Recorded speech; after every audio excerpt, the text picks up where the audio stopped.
La malédiction de la forêt de Baoma.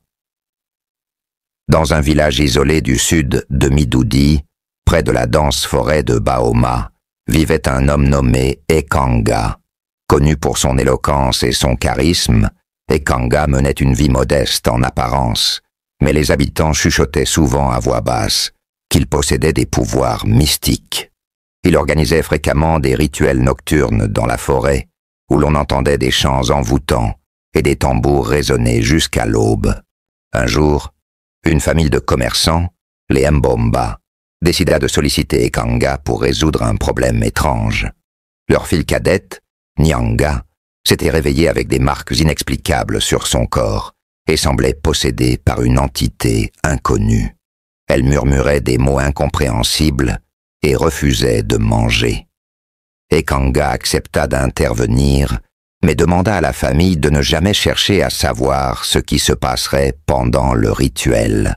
Cette nuit-là, Ekanga conduisit la famille dans un clairière au cœur de la forêt.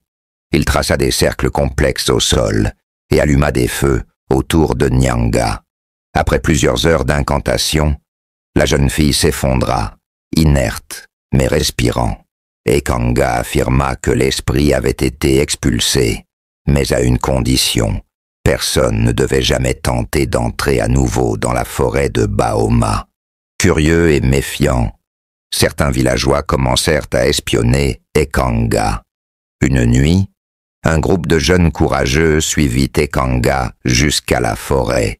Ils découvrirent une scène terrifiante. Ekanga discutait avec une figure spectrale, échangeant des objets étranges.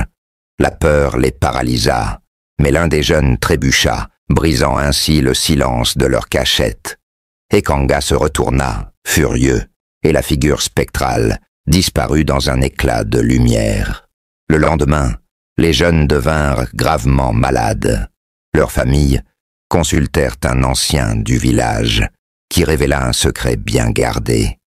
Ekanga entretenait un pacte avec un esprit ancien de la forêt, offrant des âmes en échange de richesses et de pouvoir. Les jeunes avaient enfreint les règles en entrant dans ce domaine sacré.